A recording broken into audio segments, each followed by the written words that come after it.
Sergio Berestein, buen día. Te saludamos Charly Fernández y Carlos Méndez. ¿Cómo estás? Bien, muchachos, muy buen día. Gracias por llamarnos. Gracias por atendernos. Bueno, conferencia de prensa, Macri, reconocimiento de errores grosos en este caso, tratar de volver a foja cero lo del correo, dejar sin efecto la resolución que disminuía el aumento de las jubilaciones. ¿Cómo interpretás eso, Sergio? Me preocupa menos este episodio puntual de errores, Charly, que el método de toma de decisiones que lleva a cometer errores.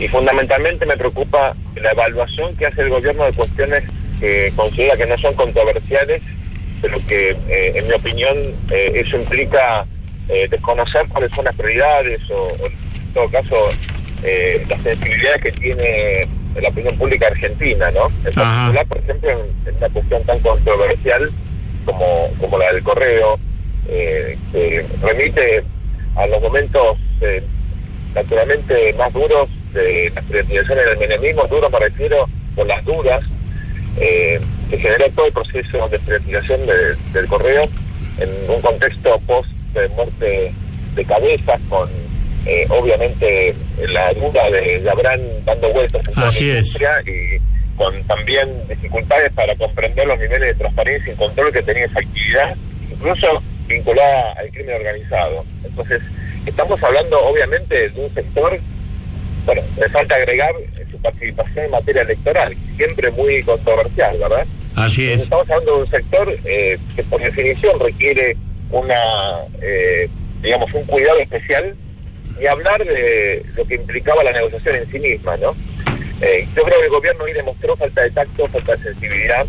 Me preocupa mucho eso, porque es muy probable que haya otras cuestiones, tal vez no tan graves, pero de índole similar, que pueden ser analizadas con los mismos criterios, y en todo caso estaríamos ante una cuestión de método, no de excepción, sino de método, que hay que revisar muy profundamente. Ahora, Sergio, cuando el gobierno y Macri deciden poner al presidente en la palestra, que el gobierno se dio cuenta que estaban llegando a un límite en algunas cuestiones políticas como estas dos que estábamos hablando, ¿no? Claro, en primer lugar no la consideraban políticas. Lo dijo Marcos Peña el otro día también en una conferencia de prensa. Decían que eran cuestiones que estaba ordenando la justicia. Sí. Esto también demuestra una ingenuidad notable, porque la justicia en Argentina, lamentablemente, no goza del respeto de la sociedad. No, parece que la justicia es el lugar a donde la política desplaza las cosas que no puede resolver. Exactamente. Entonces, cuando uno dice esto lo resuelve la justicia, lo que le está dando a la sociedad es más dudas, no más certezas. Ahora, Sergio, vos que sos un analista, que sabés explorar el ánimo de la sociedad, ¿se consolida la imagen de un gobierno de CEOs con estos errores o no? Bueno, la verdad que lo estoy midiendo estos días, cuando estamos haciendo con Mauricio una encuesta, veremos cuál es el resultado.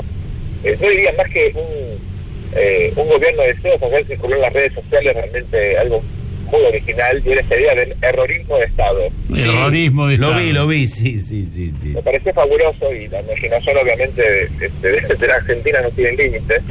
Yo creo que sintetiza con enorme nitidez esta sensación de que estamos frente a un gobierno que nos reconoce, no insiste, pero comete un montón de errores. También venimos de un gobierno que también hacía, cometía errores, y no solamente no los reconocía, sino que los profundizaba, ¿no? Pero la sensación que uno tiene, Charly, es que en la Argentina gobierna quien gobierna, se gobierna muy mal. Sergio, una pregunta que a mí me llama bastante la atención, porque recién hablábamos con Mario Negri, y mira la frase que nos dijo Negri. Bienvenido el sector privado a la política, pero está bueno que entiendan que del otro lado no hay un gerente que recibe órdenes, sino que está la gente. Digo, parecería que esta convivencia del grupo de ejecutivos, del poder ejecutivo y la dirigencia política de la propia Carrillo del radicalismo siguen sin sintonizar la misma música, ¿no? Me parece, Pato, hay que dividir en tres dimensiones, ¿no? Luego está el presidente y su visión de su papel en este momento de la Argentina, su plan, digamos, no solo de gobierno, sino el lugar que él quiere ocupar, ¿no? Y sobre todo la percepción de los recursos que él cuenta. Después está la cuestión del método y finalmente la selección del personal. Yo creo que lo más importante acá es entender qué quiere el presidente Macri. cómo que se ha recordado, cuáles son sus objetivos por lo menos de mínima.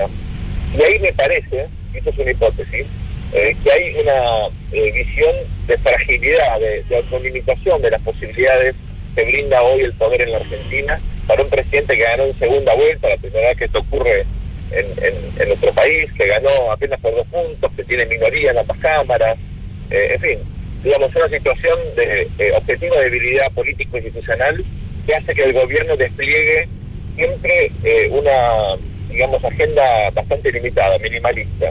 Y en ese lugar minimalista, la historia, creo que el presidente se contenta, en primer lugar, con terminar su gestión, sería el primer presidente no peronista que desde 1928 termina su gestión. No sería un logro menor desde el punto de vista histórico. Ordenar un poco la cosa, bajar la inflación, poner a la Argentina en el mundo, aunque el mundo en el cual quería ponerla ya no existe más, pero por lo menos integrarlo un poquito, bajar la confrontación, digamos, avanzar en la lucha contra el narcotráfico, aunque los logros después de una gestión no sean los esperables. En fin, me parece que esa hipótesis minimalista, casi, digamos, de ganar por penales o con un gol de diferencia, hace que el resto del gobierno esté de alguna manera sometido a una suerte de autolimitación respecto a la capacidad de desplegar tal vez políticas un poquitito más ambiciosas. Sí. Después, si tenés un ministro o 4 de economía, o si elegís CEOs o gente con experiencia, en alguna medida es menos importante, más secundario que la visión general que tiene el presidente, que es lo que, en mi opinión, tiene que revisar. Sergio, a mí me parece que porque sabe que es la gran mirada y es el gran bastión, María Eugenia Vidal dijo, bueno, si no se gana la próxima elección legislativa tampoco es una tragedia. Durán Barba ya dijo otra cosa, cualquier analista dice, guarda que si no se gana la provincia es complicado. ¿Vos qué crees de eso? ¿Que es una cuestión de vida o muerte o no? Yo creo que la política argentina hoy es muy diferente a la del 2001.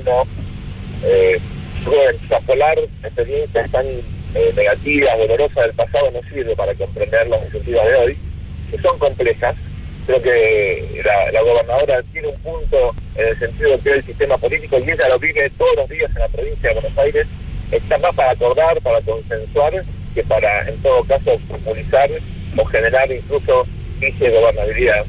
El peronismo, yo no lo veo listo para volver al poder, no tiene un liderazgo claro, ni siquiera insinúa candidatos competitivos en materia presidencial, y me incluyo que tiran esto, que en todo caso es la que mejor mire, pero no mire bien. Claro. Entonces creo que, digamos, las dificultades organizacionales y de coordinación del peronismo constituyen una oportunidad para que el gobierno encuentre siempre sectores con los cuales lograr acuerdos, aunque sea contingente. Y al mismo tiempo me parece que hay un aprendizaje de la cultura política argentina. Hemos visto que por interrumpir un proceso que obviamente tenía enormes dificultades como el de la Alianza, terminamos en una experiencia autoritaria, populista de casi 12 años, de la cual un porcentaje enorme, 2/3 de la sociedad, bueno, se quiere distanciar, no quiere repetir, ¿no?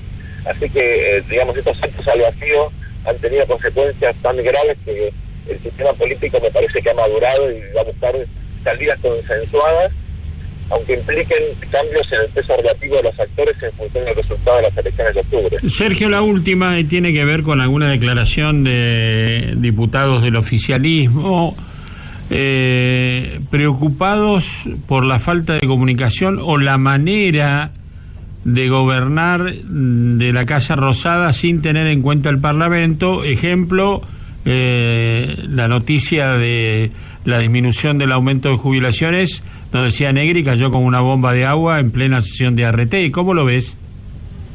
Que en sí mismo la sesión de ART también había sido resultado de un intento del gobierno de modificar los del Parlamento, ¿no? Así es.